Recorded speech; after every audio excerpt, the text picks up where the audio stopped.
সরকার একদলীয় শাসন ব্যবস্থা কায়েমের চেষ্টা করছে বলে অভিযোগ করেছেন জামায়াত ইসলামের আমির এবং বিরোধী দলীয় নেতা ডক্টর শফিকুর রহমান।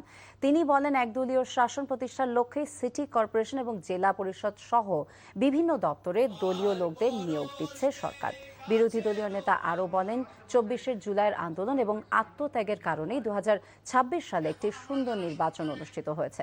জামায়াতে ইসলামী নারায়ণগঞ্জ মহানগরীর শাখার উদ্যোগে সকালে শহরের কেন্দ্রীয় ঈদগাহ ময়দানে কর্মী সম্মেলনে প্রধান অতিথির বক্তব্যে এসব কথা বলেন তিনি।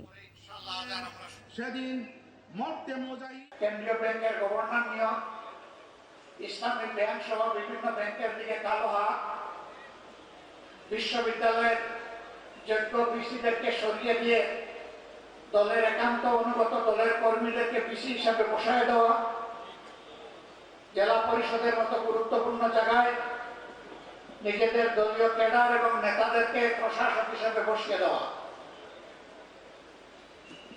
এইভাবে একটা দলীয় শাসন, একদলীয় শাসন বাংলাদেশে কায়েম করার চেষ্টা করা।